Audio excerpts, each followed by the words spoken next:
Quero agradecer aos irmãos que pela graça do Senhor Jesus Cristo me incentivaram a trazer a palavra hoje à noite, me animaram a falar hoje. Pois é, eu acho que vocês devem saber o que eu estou sentindo aqui, estando diante de vocês, diante desse grupo tão seleto, tão maravilhoso, para trazer uma palavra do Senhor aos nossos corações. Eu louvo a Deus por essa oportunidade que Ele nos dá. Há um peso no meu coração, uma carga em meu coração que eu tenho repartido com os irmãos. E esse peso se refere ao tempo que a gente está vivendo, mas aquilo que virá logo depois de nós, o tempo que vem logo depois de nós. E quando eu falo logo depois de nós, eu não estou me referindo à próxima década, não é nesse sentido, mas o que vem depois de nós em termos de pessoas que virão depois de nós.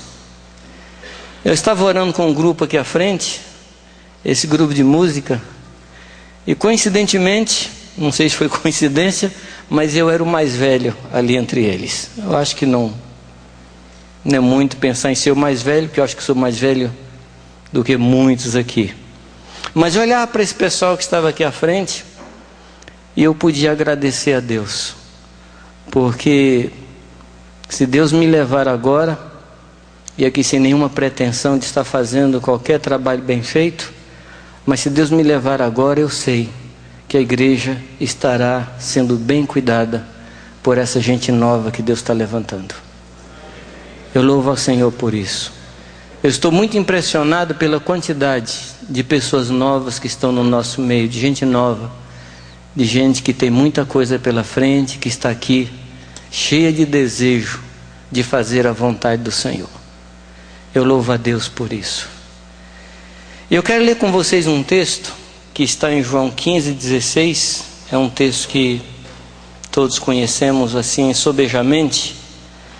João 15:16 diz: não fostes vós que escolhestes a mim, mas eu vos escolhi a vós outros para que vades e deis frutos, e que o vosso fruto permaneça, a fim de que tudo que pedides ao Pai em meu nome, Ele vos conceda. Há muita riqueza nesse texto, há muita coisa que nós aprendemos nesse texto, e uma delas, não é bem o assunto, mas uma delas mostra que as orações, a resposta das nossas orações estão muito conectadas com aquilo que fazemos em termos de frutos. Se os nossos frutos permanecem, se nós damos frutos, se os nossos frutos permanecem, nós vamos pedir a Deus e Ele vai nos conceder aquilo que pedimos. O centro do texto aqui fala da escolha do Senhor e fala do porquê Ele nos escolheu. E Ele diz que Ele nos escolheu para que pudéssemos dar frutos, e frutos permanentes. Eu estava pensando, amados, nesse texto, e eu pensei o seguinte: qual é o fruto que permanece? Quanto dura um fruto? Qual é o tempo de duração de um fruto? Por exemplo, uma manga. Quanto tempo dura uma manga? Uma manga madura, e de preferência que não tenha ninguém faminto perto dela.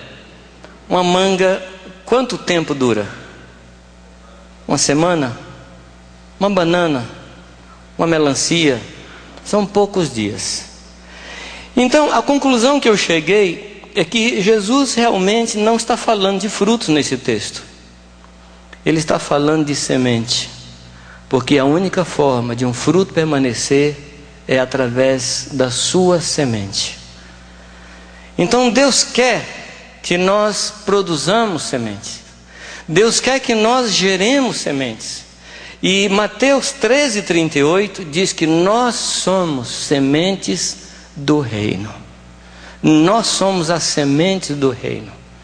Então nós temos a responsabilidade de nos reproduzir.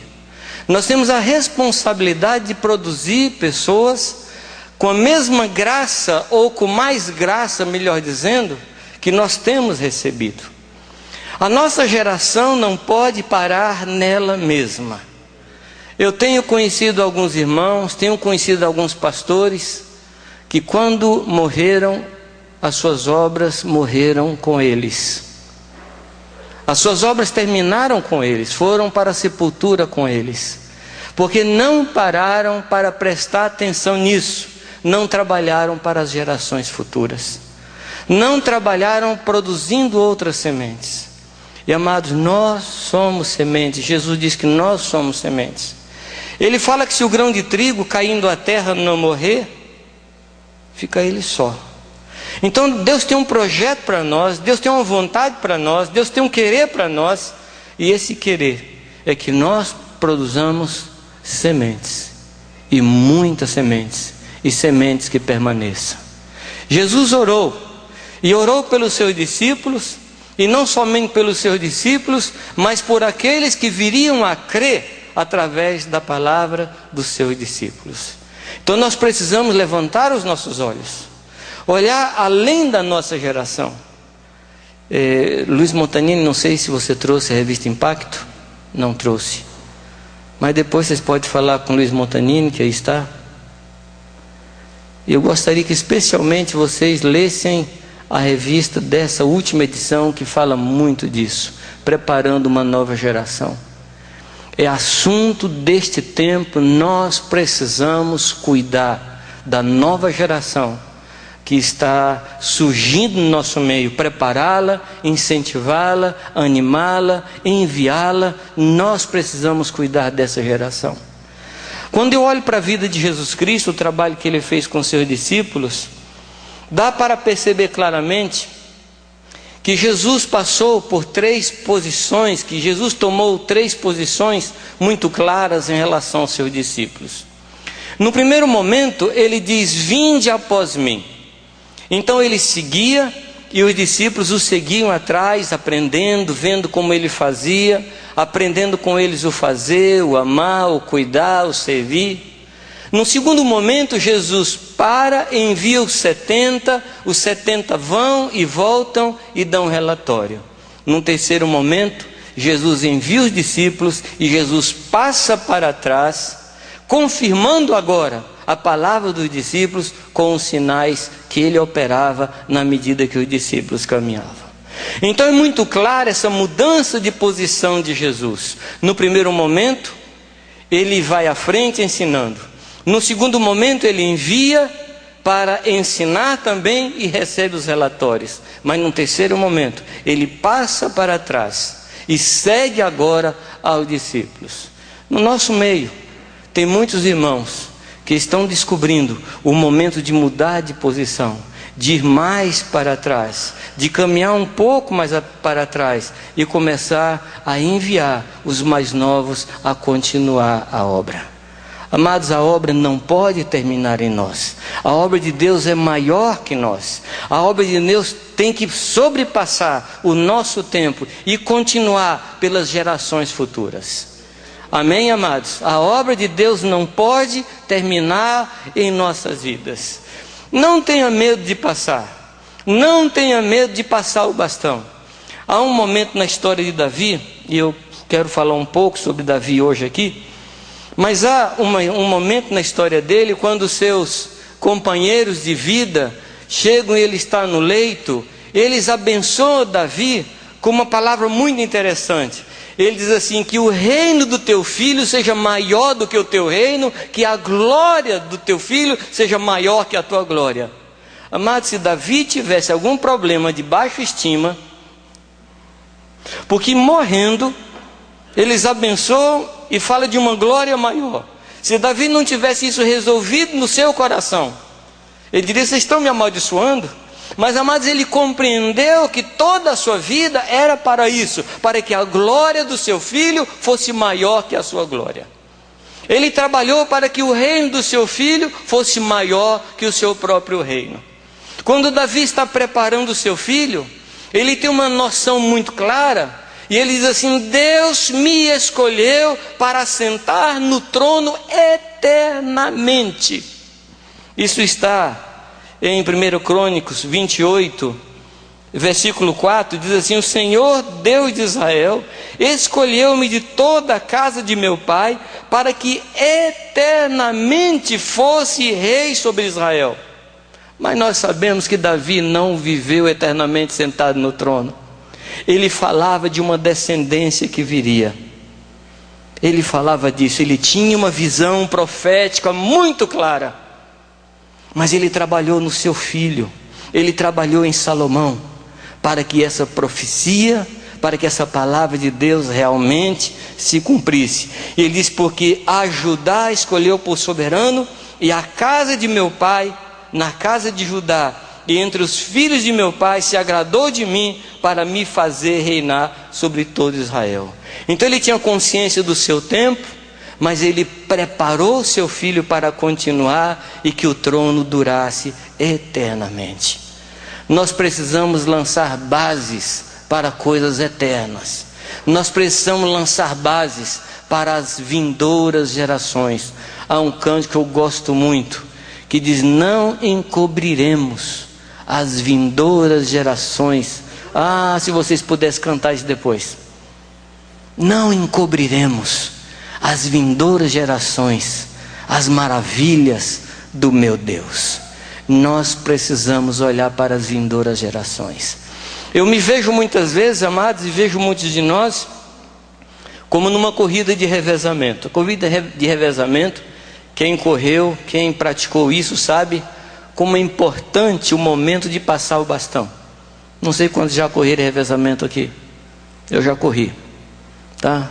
Muitos e muitos e muitos e muitos anos atrás. Aliás, no século passado, para ser mais exato.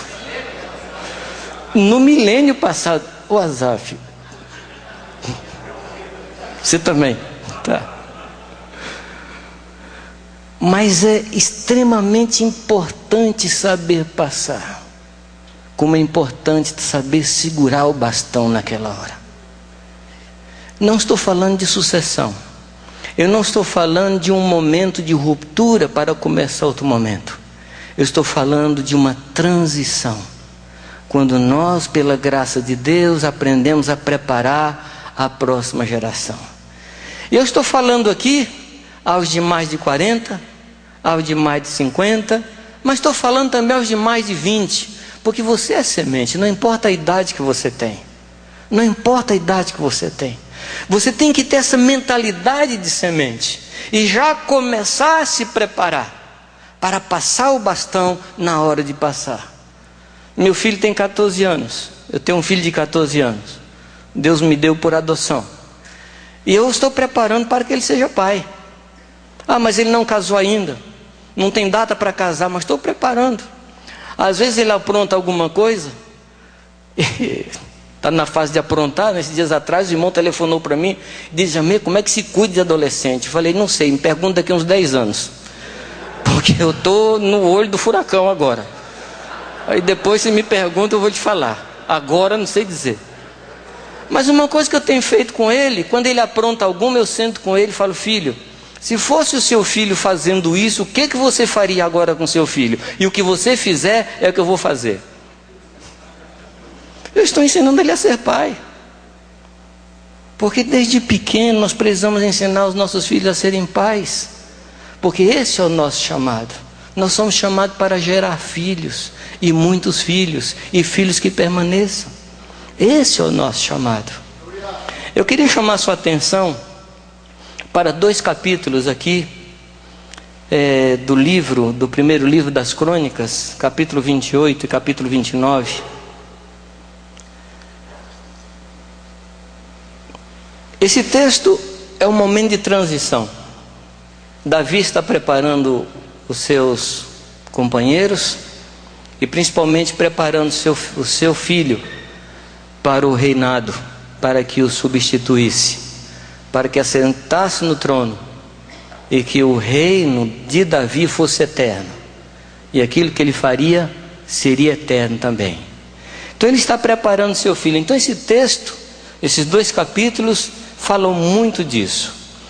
E quando eu estava lendo esse texto, estudando esse texto, eu me fiz 4 perguntas. E eu quero tentar responder essas 4 perguntas aqui nesse texto.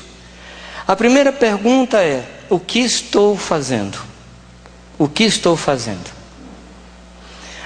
A segunda pergunta é: para quem estou fazendo? A terceira pergunta é: com que estou fazendo? E a última pergunta é: como estou fazendo? Posso repetir? E que vocês escutem mais rápido. O que estou fazendo?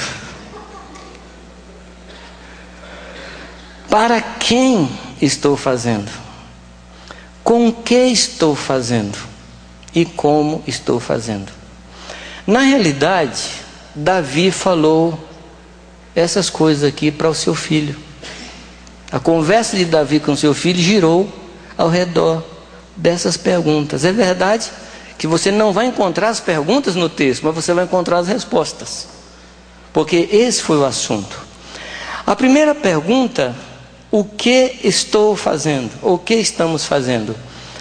O versículo 10 do capítulo 28 diz assim: olha, pois, agora, porque o Senhor te escolheu para edificares uma casa para o santuário. O que nós estamos fazendo? Nós estamos sendo usados pelo Espírito Santo para edificarmos uma casa para a morada de Deus em espírito. Efésios fala isso. Estamos sendo edificados para a morada de Deus em espírito. Ainda que nós tenhamos lá uma expectativa, lá no nosso coração, lá na nossa mente, temos a expectativa de que Deus está preparando uma casa para nós, mas na realidade, o Senhor está preparando uma casa para Ele. Qual casa? Somos nós. Nós somos esta casa. E o interessante é que nós somos casa e nós somos edificadores. Nós somos aqueles que edificam e nós somos aqueles que somos edificados. Nós cumprimos os 2 papéis. Então nosso trabalho é preparar uma casa para o Senhor. Quando Jesus voltar, Ele vai encontrar a sua casa adornada, varrida, limpa e cheia do Espírito Santo. Nós somos os edificadores desta hora. A casa, amados, é casa para Ele, é casa dele. Amém? Nós somos a casa de Deus e nós estamos trabalhando nisso. 1 Pedro 2,5 diz que também vós mesmos, como pedras que vivem, sois edificados casa espiritual, para ser de sacerdócio santo, a fim de oferecer de sacrifícios espirituais agradáveis a Deus por intermédio de Jesus Cristo. Efésios 2, 19, 21 é o texto que nós citamos. Assim, já não sois estrangeiros nem forasteiros, mas concidadãos dos santos e da família de Deus, edificados sobre o fundamento dos apóstolos e profetas, sendo Ele mesmo, Cristo Jesus, a pedra angular, no qual todo edifício, bem ajustado, cresce para santuário dedicado ao Senhor. Amados, o nosso trabalho é fazer a casa de Deus. Esse é o nosso trabalho. Amém? Agora, para quem estamos fazendo? É importante que a gente tenha muito claro sobre o que estamos fazendo. Porque nós temos uma capacidade de invenção muito grande. Nós inventamos muitas coisas. Às vezes eu fico olhando para a igreja e eu falo: Deus, eu pensei que não fosse viver tanto para ver tanta coisa que o teu povo inventa. Mas cada dia a gente inventa uma coisa nova, inventa um modelo novo, sei lá, quanta coisa nova. Mas nós temos que voltar e trabalhar na casa de Deus, no povo de Deus, criar um espaço para Deus em nossas vidas, na vida do povo de Deus. Amém, amados? Que cada uma das ovelhas confiadas a nós pelo Senhor seja preparado para ser essa casa, esse lugar, essa habitação de Deus. Há uma afirmação de Jesus, quando ele diz, quando perguntam a ele, quando alguns homens se dispõem a segui-lo, Jesus diz assim: olha, as aves dos céus têm seus ninhos, as raposas têm seus covis, mas o Filho do Homem não tem onde reclinar a cabeça. Eu quero dizer para você que Jesus não pode mais falar isso, porque nós somos o lugar da habitação dele. Isso foi naquele tempo, isso foi antes da ressurreição, isso foi antes da igreja nascer nele, e a igreja é o lugar da habitação de Deus. Então, quando perguntarem onde o Senhor mora, você pode dar o seu endereço, a sua vida, porque é aí que o Senhor mora. Amém? Então, quando Jesus, assim, por esquecimentos, falar assim: eu não tenho onde morar, você fala assim: Senhor, o que é isso? Aqui estou, tua morada, o teu lugar, teu tabernáculo, sou eu aqui, Senhor, o lugar da tua morada. Amém? Para quem, amados? Para quem estamos trabalhando? Olha só, no capítulo 29, o versículo 1, e nós vamos ficar andando para frente e para trás aqui nesses dois capítulos. Versículo 1 do capítulo 29 diz assim: disse mais o rei Davi a toda a congregação: Salomão, meu filho, a quem só Deus escolheu, é ainda moço e tenro, e esta obra é grande. Será que a gente se encaixa nisso? Não? Você se encaixa nisso? Deus escolheu você? Sim ou não? Deus escolheu você? E você se sente moço e incapaz e inexperiente? É assim que você se sente? Sim ou não? Fica nisso, tá?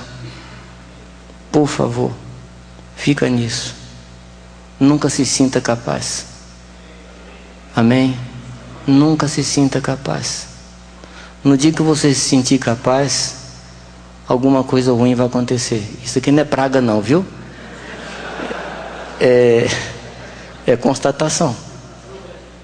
Eu contei aos irmãos que um dia chegou um pastor na minha casa, um jovem pastor, e disse assim: Jamil, eu quero que você ore por mim, porque eu me sinto tão incapaz, tão impotente. Às vezes eu olho para a igreja e me sinto tão débil. Eu falei para ele: meu irmão, eu vou orar para que esse sentimento permaneça e cresça.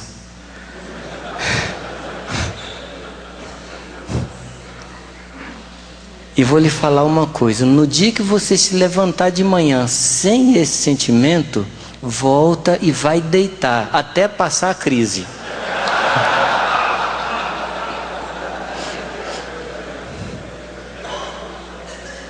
Loucura é pensar que nós podemos fazer alguma coisa. É loucura. É loucura. Não importa a sua idade, você sempre será moço e tenro, moço e inexperiente diante desta obra que é extremamente grande. E o texto aqui diz: porque não é o palácio para homem, mas para o Senhor Deus. Meu irmão, a obra não é para você.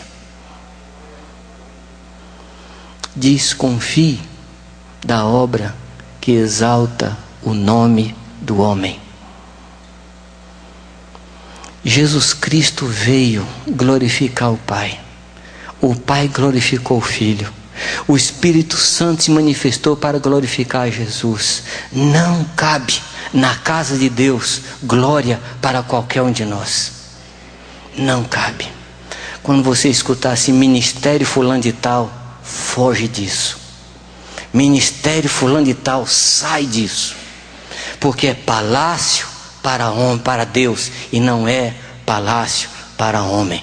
Esta obra não é nossa, é obra do Senhor. E isso aqui, amados, é extremamente importante. É extremamente importante. Porque a importância que nós damos a uma obra é determinada pela importância da pessoa que encomendou esta obra a nós. Se você for um pedreiro e alguém muito importante, muito sério, encomendar uma obra a você, você vai fazer a obra não segundo você, mas segundo a pessoa que encomendou. Estão me compreendendo, amados? Eu estava trabalhando, construindo um barco, não sou carpinteiro, mas nós estávamos fazendo um barco lá em Manaus, e essa experiência me marcou muito. Eu estava fazendo as janelas do barco, e eu sou péssimo para fazer o ângulo da madeira, sou péssimo, não consigo. Eu fiz, não deu certo, joguei a madeira fora, fiz de novo, não deu certo, joguei a madeira fora, e a madeira era muito cara. E aí chegou um momento que eu vi, ficou uma fresta, falei, tá bom, depois eu passo massa, pinto em cima e pronto. O Espírito Santo perguntou, esse barco é para quem? Para você ou para mim? Eu falei, Senhor, esse barco é para o Senhor. Ele falou, então faz direito. Se for para você, tá bom, mas se é para mim, não. O padrão de qualidade não é o nosso. O padrão de qualidade é o do Senhor. Amém? Ele é a nossa aferição. Ele é o nosso gabarito. O Senhor Jesus Cristo é o gabarito da obra que fazemos. Então essa compreensão de que é um palácio para o Senhor, ela é importante no sentido de que não busquemos glória para nós, e é importante no sentido da qualidade daquilo que fazemos. Fazer com capricho, fazer com diligência e sempre olhando para Ele, para ver se está do agrado dEle, não do nosso agrado, não do nosso jeito. Amém? Para quem fazemos? É para o Senhor. Eu quero lhe dizer aqui que tudo isso que eu estou falando é o que Davi falou para Salomão, preparando Salomão. Então aqui são dicas para prepararmos a próxima geração. Isso aqui são dicas para que nós cuidemos da próxima geração, ensinando a fazer a casa de Deus, ensinando a trabalhar para o Senhor. E aí nós precisaremos tomar todo o cuidado para mostrar àqueles que nós estamos cuidando, para mostrar àqueles que estamos cuidando que nós estamos fazendo para o Senhor. Então não fazemos de qualquer maneira, e não fazemos para que o nosso nome seja colocado numa placa na obra de Deus. Amém, amados? A glória é do Senhor. A glória é do Senhor. Não podemos esquecer isso. Com que estamos fazendo? Com que estamos fazendo?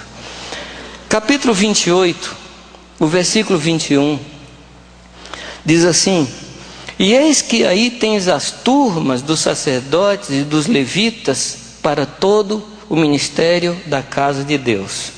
Estão também contigo para toda obra voluntários com sabedoria de toda espécie para todo o ministério, como também todos os príncipes de todo o povo para todos os teus mandados. Eu fiquei impressionado com a quantidade de termos absolutos desse versículo, mas isso é um outro assunto, é um outro tema. Mas depois você pode marcar aí os termos absolutos, o todos, todas, todo. Pode marcar depois, você dá uma estudada nesse texto. Mas aqui ele diz, amados, que ele colocou à disposição de Salomão todos os ministérios necessários para a edificação da obra de Deus. Há uma coisa também que nós precisamos ensinar àqueles que estamos cuidando, que eles sozinhos não são capazes de fazer a edificação dessa casa. Que Deus colocou pessoas ao nosso lado, que Deus colocou pessoas na nossa cidade, que Deus colocou pessoas no nosso relacionamento, que suprirão todas as nossas carências, e nós, junto com essas pessoas, vamos edificar a casa de Deus. Amados, nenhum de nós edifica sozinho a casa do Senhor. Obrigado. Eu vou falar de novo.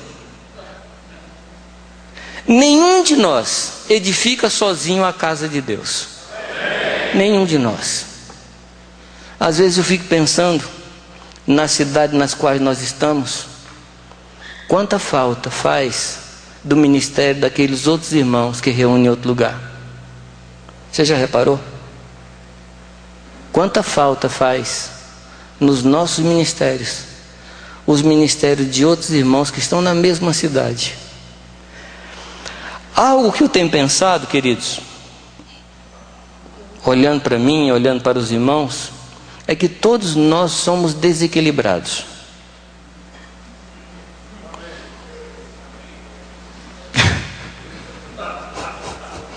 Os irmãos não sei se não querem falar amém ou entender como uma ofensa. Não é defeito, é uma característica. Isso não é defeito, é característica. Aqui nós temos um tripé que está segurando esta câmera. Cada um deles é desequilibrado. Sim ou não? Deixa uma perna dessa sozinha, o que vai acontecer com ela? Vai cair. Por que está de pé essa câmera? Porque tem 3 forças opostas equilibrando uma outra. Meu irmão, se você estiver sozinho, cuidando do seu grupo, o seu grupo será tão desequilibrado quanto você. Eu repito, não é ofensa, é uma característica. Mas Deus na cidade coloca outras forças, outros irmãos desequilibrados, que ajudarão você e farão o equilíbrio. Nenhum de nós é equilibrado. O equilíbrio está na administração das tensões e das forças. Nós precisamos ter graça, ter humildade, ter sabedoria. Eu acho que não é nem uma questão de humildade, é uma questão de sabedoria, de entender que Deus pôs na cidade ou na região ministérios que nos complementarão. Amém? Às vezes você tem uma graça de ensino, aí a sua congregação cresce assim um bando de cabeçudo, sabe tudo, mas perninhas curtas, não caminham. O outro, uma capacidade evangelística fantástica, o povo todo pernalta, anda para tudo quanto é lugar e não sabe para onde vai. Nós precisamos ver a graça de Deus. Amados, eu creio, eu estou colocando aqui subjúdice. Eu creio que assim como cada um de nós tem uma graça, eu creio que as congregações nas cidades têm graças específicas. E nós precisamos conhecer de Deus a graça que Ele tem nos dado, para que possamos cooperar com a igreja na cidade. Mas isso, amados, implica que nós necessitamos perder aquela mentalidade de que nós somos a igreja da cidade. Nós somos parte dela, mas não somos a igreja. E eu repito, não é uma questão de humildade, é uma questão de bom senso. É uma questão de bom senso. E eu tenho dito aos irmãos o seguinte, que se você se levantou na cidade como congregação e você não tem essa capacidade, se você não tem essa clareza de cooperar com a igreja na cidade, a sua existência já é uma afronta. A sua própria existência é uma afronta, porque Deus não levantou você para você mesmo. Deus levantou você para abençoar os outros, e Deus levantou os outros para abençoar você. É uma questão de bom senso, é uma questão de sabedoria. Amém? O texto aqui diz que Deus colocou todos os ministérios para a edificação da sua casa. E você sabe que você não tem todos. Você sabe que você é incapaz. Você sabe que você é limitado. Mas no corpo, amados, não há limites. O Senhor falou. O testemunho de Deus lá no momento da Torre de Babel foi isso. O povo não teria limites para aquilo que intentasse fazer. Foi testemunho do Senhor. Eu me lembro de um outro momento da história, Quando Deus coloca Adão para cuidar do jardim, e ele cuidava só do jardim, mas quando Deus lhe dá uma esposa, a sua limitação acaba e ele não cuida somente do jardim, mas cuida de toda a terra. Amado, isso é produto da unidade. Sozinhos faremos pouco, mas juntos nós faremos tudo. Tudo que for necessário, tudo que Deus tem nos mandado fazer. Mas nós nos necessitamos. Que Deus nos dê bom senso e que Deus nos dê humildade. Há uma coisa que falo também aos irmãos, e por favor não se escandalizem comigo, mas humildade é coisa de gente fracassada, gente que fracassou na sua própria força, gente que descobriu que nada pode fazer, gente que descobriu que é inapto, que é tenro, que não sabe e necessita dos outros. Mas enquanto nós acharmos que temos tudo, que temos todos os dons e todos os ministérios, nós não necessitaremos uns dos outros. Mas o fato, amado, é que nós precisamos. Reconheçamos ou não, nós precisamos. E Deus tem colocado na igreja dons e ministérios necessários para a edificação da sua igreja. Amém, amados? Há um outro versículo, é o versículo 2 desse mesmo capítulo 29. Capítulo 29, e aqui é uma interpretação minha, uma aplicação minha, tá bem? Eu, pois, com todas as minhas forças, já tenho preparado para a casa de meu Deus ouro, prata, cobre, ferro, madeira, pedra de ônix, engaste, pedras ornamentais, pedra de mármore. Eu aplico isso aqui aos dons espirituais, ministérios e dons espirituais. Eu tenho ficado muito inquieto com o nosso discipulado. Um discipulado sem o uso dos dons espirituais. Eu fico muito preocupado com isso. Os dons espirituais na edificação da igreja funcionam como os andaimes na edificação de uma casa. Nós levantamos uma parede até a nossa altura. Depois disso, precisamos dos andaimes. E os dons espirituais foram dados para a edificação da igreja. E eu digo, amados, que nós somos uma igreja de teologia renovada e prática tradicional. Porque nós cremos nos dons. Nós cremos nos dons. Mas nós precisamos voltar a praticar os dons no discipulado. Como é que nós podemos sentar para aconselhar alguém sem uma palavra de ciência, sem uma palavra de sabedoria? Como podemos discernir a vida de uma pessoa sem um dom de discernimento de espírito, para saber se é o Espírito de Deus, se é o Espírito do homem, ou se o Espírito de Satanás está operando na pessoa? Como podemos trazer libertação à pessoa se não usamos dons de curar? Como podemos perceber que a vida da pessoa mudou e passou por um milagre, se Deus não colocar em nós o dom da fé, o dom das maravilhas? Se nós continuarmos pondo tijolos na parede sem andaime, nós estamos construindo uma fortaleza e não uma casa. Nós precisamos dos dons espirituais na edificação da igreja de Deus. Nós precisamos. E que Deus nos perdoe de tentar fazer discípulos no nosso intelecto. Se fizermos discípulos na nossa sabedoria, eles serão parecidos a nós e não parecidos ao Senhor ou parecidos com o Senhor. Essa obra, amados, é obra do Espírito e é feita no poder do Espírito Santo. Amém? Não é obra de homens, é obra de Deus. A última pergunta: como fazer? Como fazer essa obra? O versículo 9 do capítulo 28 diz assim: e tu, meu filho Salomão. Se você ler os versículos que vêm antes, todo esse capítulo, você vai ver a conversa de Davi com os comandantes, com seus companheiros, explicando a eles o que fazer, como fazer. Aí chega nesse momento que ele se vira para o filho e diz: e tu, meu filho Salomão. Vocês conhecem a história, eu não preciso contar a história para vocês, mas vocês se lembram que Davi tinha um firme propósito de construir uma casa para Deus, e Deus diz não.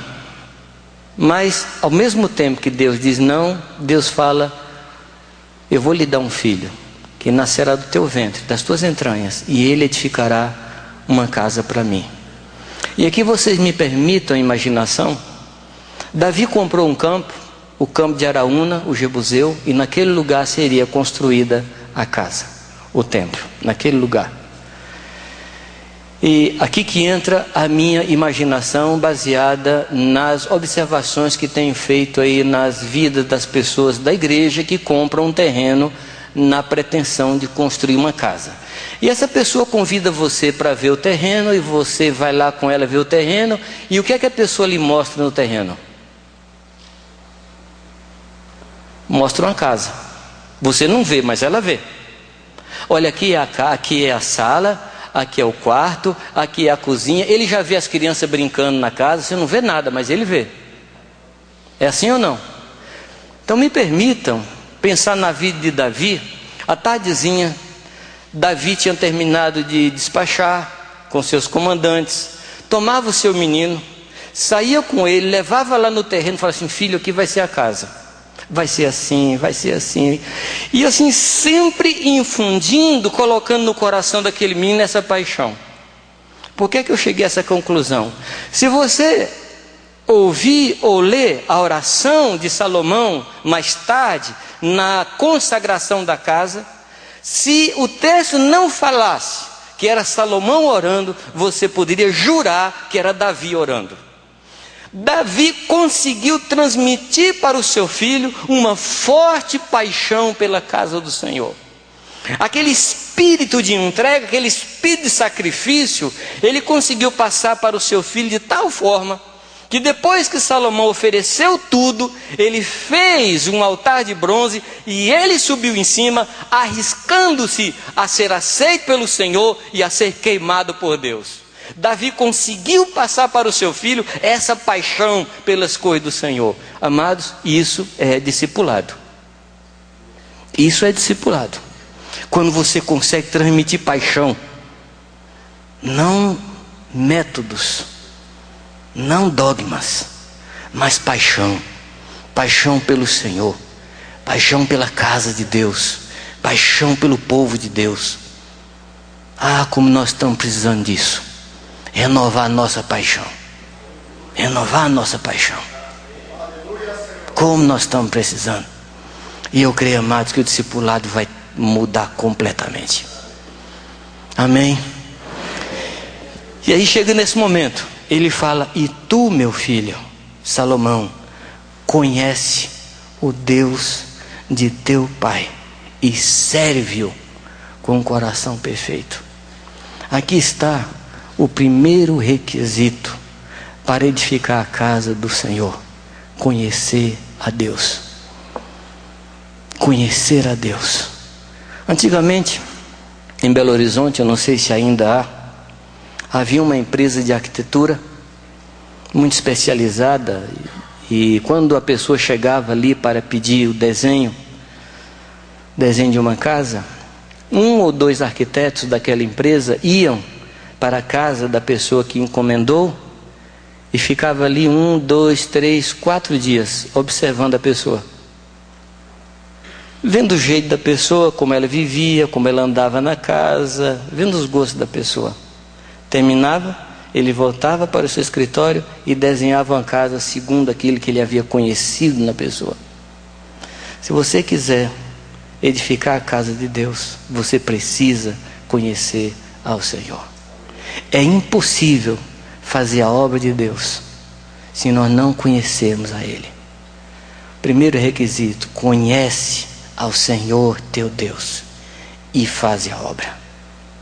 Não é faz a obra e conhece, mas conhece e faz a obra. Então, primeira coisa, como fazer? Primeiro conhecer a Deus e depois servir a Deus com um coração perfeito. Coração perfeito não está falando de uma vida sem defeito. Coração perfeito não está falando de uma vida sem falhas, mas está falando de um coração íntegro na presença do Senhor. Eu vejo isso na oração de Ezequias, quando o Senhor fala para ele: Ezequias, prepara a sua casa, porque você vai morrer. Ezequias se volta para a parede e faz uma oração ao Senhor: Senhor, tu sabes que eu tenho o coração perfeito diante de ti. Ele não falou de suas obras, ele não falou o que ele fazia, mas ele falou do seu profundo desejo de agradar ao Senhor. Coração perfeito, amados, isso faz toda a diferença. Nós precisamos ter esse coração perfeito, esse coração íntegro, sem dúvida, sem ser como a onda do mar, um coração firme em Deus. Nós precisamos desse coração. Eu não estou falando de obras, porque o que vai transformar nossas obras é o coração perfeito. As obras vão ser transformadas se o nosso coração for perfeito, se o nosso coração for ligado ao Senhor. Ama o Senhor de todo o teu coração, de toda a tua alma, com todas as tuas forças, com todo o teu entendimento, com tudo aquilo que você entende. Ame ao Senhor. Ame ao Senhor. Você quer construir a casa para Deus? Ame ao Senhor. Ame ao Senhor apaixonadamente. Ame ao Senhor. Alma voluntária. Uma pessoa que se entrega. O quadro que me vem na vida de Davi também é quando Davi suspirou, desejando tomar daquela água lá do meio da batalha. 2 homens de alma voluntária foram lá buscar água. Amados, eu sonho com um dia em que o Senhor não vai precisar gritar a sua vontade para nós. Eu sonho com um dia que nós vamos escutar os sussurros do coração do Senhor e vamos sair correndo para obedecer, para fazer a vontade dele. Não por medo de inferno, não por medo de ser reprovado, não por medo de ser desqualificado, mas para agradar o coração dele, para deixar o coração do Senhor agradado. Amém? Alma voluntária. Outra coisa fala de esforço e ânimo. Esforçar é quando você termina as suas forças. Quando você não tem mais forças, você dá um passo mais, você caminha um pouco mais. Aquele que se vira exército, que já fizeram a caminhada de 10 quilômetros, de 20 quilômetros, 32 quilômetros, sabe que chega uma hora da caminhada que você diz: não tem mais forças. E aquele sargento chato chega para você e caminha um pouco mais. E aí você descobre que você tinha um pouco mais de força que não sabia que tinha. Mas quando você fala: não aguento mais, o sargento fala: você aguenta sim. Aí você vai. Isso é esforço. É quando você termina tudo que você tem, você dá um pouco mais. Paulo tinha essa consciência. Ele diz assim: eu terminei a carreira, eu combati o bom combate, eu guardei a fé. Ele diz: desde agora eu estou sendo oferecido como libação. Libação era o vinho ou o azeite que era colocado sobre o holocausto. O holocausto já era entrega total, mas Paulo deu um pouco mais, um pouco mais, um pouco mais. Isso é esforço. Isso é esforço. Esforço e ânimo. Esforço e ânimo. Ter o coração animado pelo Senhor. Ter o coração cheio de vida de Deus. Há uma palavra que a gente usa, e muitos de nós usamos sem compreender, que é a palavra entusiasmo. A palavra entusiasmo significa cheio de Deus. Enteos, é cheio de Deus. Que sejamos sempre entusiasmados. Que sejamos sempre ferventes no nosso espírito. Sempre ferventes no nosso espírito. A obra é grande mesmo. A obra é grande. A obra é grande. Mas não temas, nem te apavores. Por quê, amados? Por quê? Porque o Senhor Deus, meu Deus, olha o discipulado aí, olha. Porque o Senhor Deus, o meu Deus, há de ser contigo. Não te deixará, nem te desamparará, até... aqui tem uma condiçãozinha. Até que acabes toda a obra do serviço da casa do Senhor. Você sabe o segredo para ter Deus com a gente? É a gente estar ocupado na sua casa. Jesus diz assim: o Pai não tem me deixado só. Ele sempre está comigo, porque eu sempre faço o que lhe agrada. Jesus falou que estaria conosco todos os dias da nossa vida, enquanto estivéssemos fazendo discípulos de todas as nações. Você quer Deus com você? Ocupa a sua vida com a obra dele. Porque enquanto você estiver ocupado com a obra dele, ele não vai desamparar você. Jesus se ocupa com aqueles que estão ocupados com ele. Jesus volta toda a sua atenção para aqueles que têm a sua atenção nele. Confiança. Confiança em Deus. Sem temor das coisas, claro, temendo sempre a Deus, mas sem temer a grandiosidade daquilo com que estamos envolvidos. Sem temer as lutas que vêm contra nós. Sem temer nada disso, temendo ao Senhor. Sem apavorar. É verdade que às vezes dá um negócio. Eu estou com 41 para 42 anos de ministério. Eu nunca cheguei a um lugar desse sem tremer na base. Nunca. Uma vez eu fui visitar um cirurgião oftalmo lá em Sertãozinho, ali perto de Ribeirão Preto. E depois do almoço muito gostoso, depois do almoço ele pôs uma fita mostrando uma cirurgia de olhos. Depois do almoço, você calcula, eu não suporto ver sangue. Aí ele pôs lá, e para ele era maravilha, e eu mareado. E ele pegou o bisturi, não tinha laser naquele tempo, era bisturi. Ele pegou assim, rasgou o olho da pessoa, e eu olhando aquilo. E ele: não é maravilhoso? Eu falei: é. E rasgando. E eu falei: como é que você sabe a profundidade que você tem que fazer com o bisturi? Ele falou: Jamei, isso é extremamente preciso, porque se eu não baixar a profundidade correta, a cirurgia não tem efeito. Se eu baixar muito, a pessoa fica cega. Amados, é questão de milímetro. Eu fui embora para casa. No caminho, Deus falou assim: não se esqueça que a minha igreja é a menina dos meus olhos. Toma cuidado com a força da tua mão. Eu já era apavorado.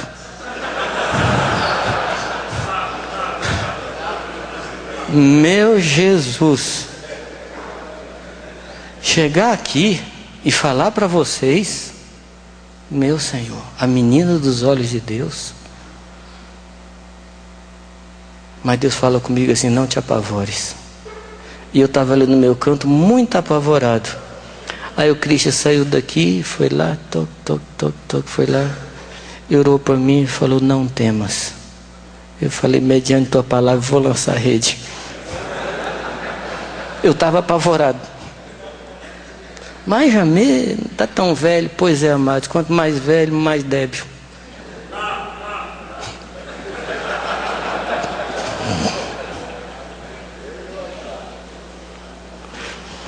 Versículo 28, capítulo 28, versículo 11. Deu Davi a Salomão, seu filho, a planta do alpendre, com as suas casas, suas tesourarias, seus cenáculos, suas recâmaras. Verso 12. E também a planta de tudo quanto tinha. Verso 19. Tudo isso, diz Davi, fez-me entender o Senhor por escrito da sua mão, a saber, todas as obras desta planta. Amados, não temos liberdade de fazer a obra do nosso jeito. Há uma planta. Há escritos do Senhor, nos quais nós precisamos nos basear para fazer a obra do Senhor. Eu uso uma figura para tentar explicar isso. Se você juntasse todo o dinheiro que você pudesse juntar, com todo o esforço que você pudesse empregar para construir uma casa, chamasse o melhor arquiteto que existisse e pagasse a ele o que ele pedisse, você certamente procuraria um pedreiro, o melhor que você pudesse contratar. E aí você entrega a planta na mão desse pedreiro e vai fazer uma viagem. Esse pedreiro toma a planta e vê a porta em determinado lugar, mas esse pedreiro olha para a porta e fala assim: a mim não me agrada a porta nesse lugar, eu vou mudar ela de lugar. Aí ele vê a janela de um outro lugar e fala: nossa, a janela que ele fez é quadrada, eu acho que não combina, eu vou pôr redonda. A cozinha nesse lugar também não está boa, eu vou fazer desse jeito. E no fim termina a casa e um dia você chega para receber a casa e fala: aqui está a sua casa pronta. O que você faria com esse pedreiro naquele dia que você não está muito espiritual?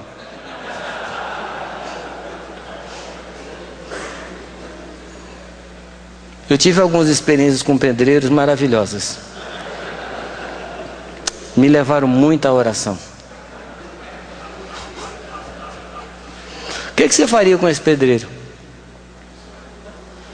Amado, Jesus virá para receber a sua casa.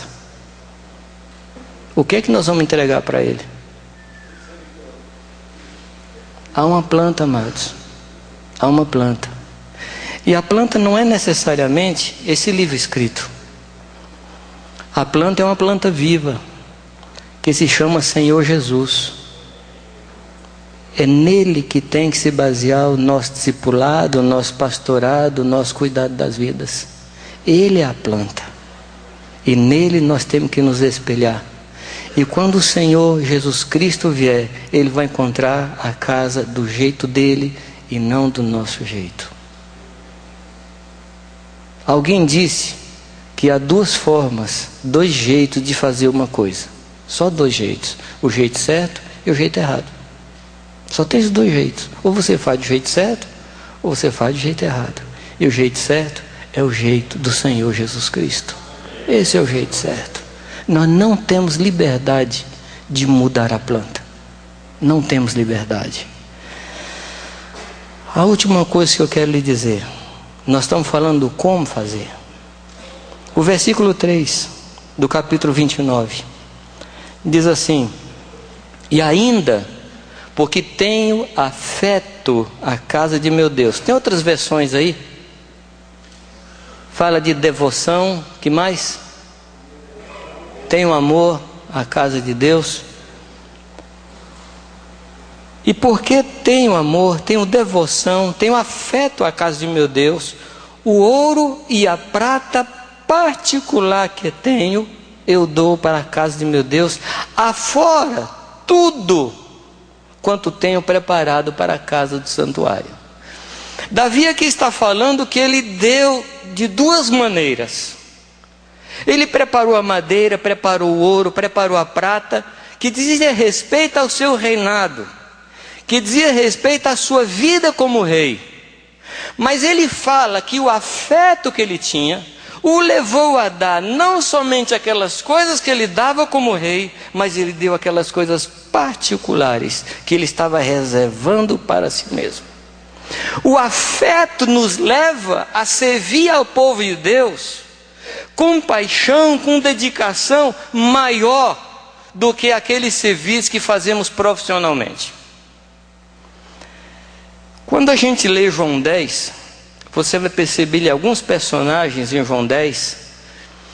E o personagem que nos chama a atenção é o mercenário. Ali tem o pastor, tem a ovelha, tem o ladrão. Mas o mercenário nos chama a atenção.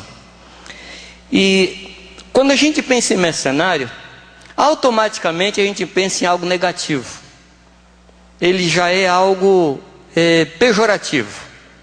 Mas o mercenário naquele tempo não era alguma coisa negativa. Um pastor cujo rebanho estivesse crescendo e ele não se sentisse capaz de cuidar de tudo, ele contrataria um profissional para ajudá-lo. E esse mercenário, Ele fazia as coisas bem feitas. Ele alimentava, ele cuidava, ele guardava as ovelhas, tudo certinho. Qual era o problema do mercenário? Quando o lobo chegava. Quer dizer, na realidade, quem manifesta o nosso ministério, a qualidade do nosso ministério, não é muito o Espírito Santo, não, é o lobo. É o lobo que revela quem a gente é. É ou não? O lobo tem esse ministério de revelar o nosso ministério. Enquanto não houvesse lobo, ele estava fazendo tudo direito. Mas quando o lobo chegava, aí ele se revelava quem ele era. A diferença é a questão de um trabalho profissional ou um trabalho cheio de afeto. Quando você vê Paulo falando, ele diz assim: eu cuidei da igreja como a ama amamenta os seus próprios filhos. Qual o trabalho da ama? Minha mãe contratou uma ama para me amamentar, porque logo depois que eu nasci ela ficou grávida. Assim, família baiana tem uma produção fantástica, né? Então, para que esperar, né? Se pudermos aproveitar o tempo, né? Mas minha mãe não pôde me dar de mamar, e contratou uma ama. Então ela me amamentava. Só que ela tinha um filho. E nós dois crescemos juntos, eu e o filho da ama.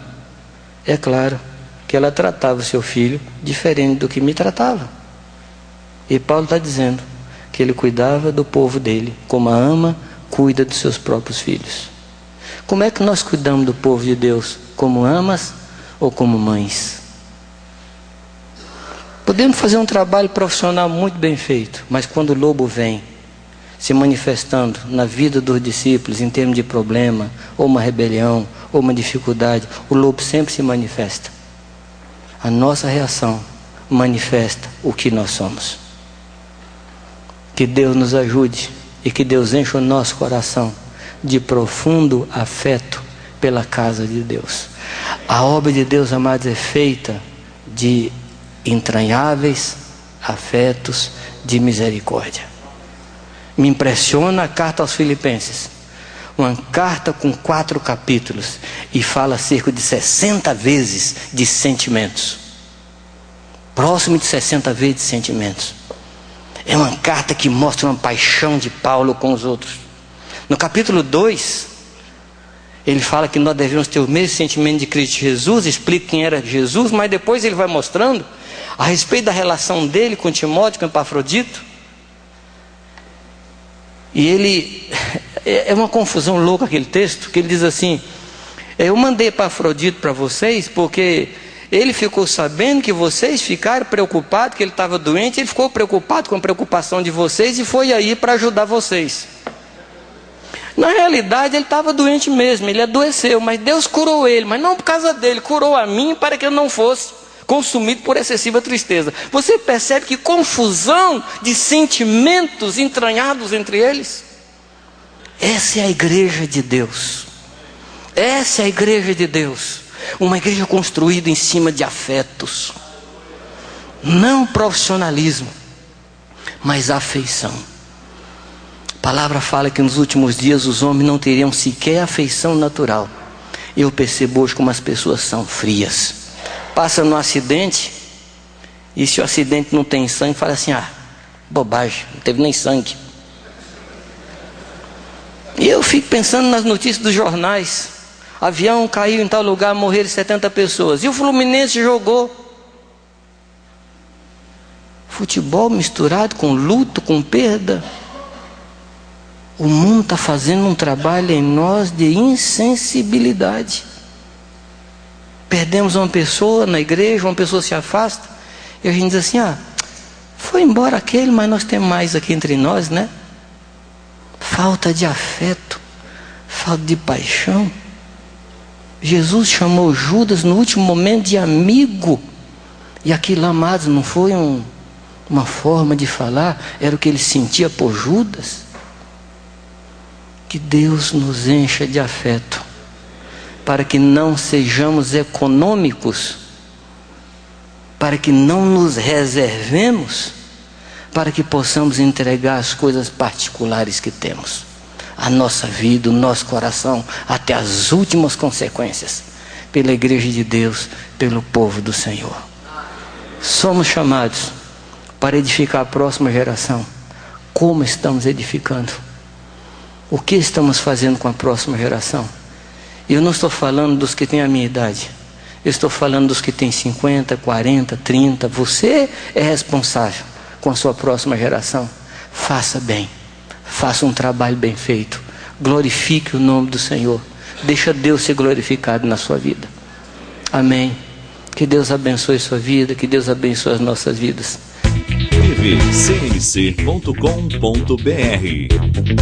é o nosso canal para compartilhar o Evangelho do Reino de Deus e o senhorio de Jesus Cristo.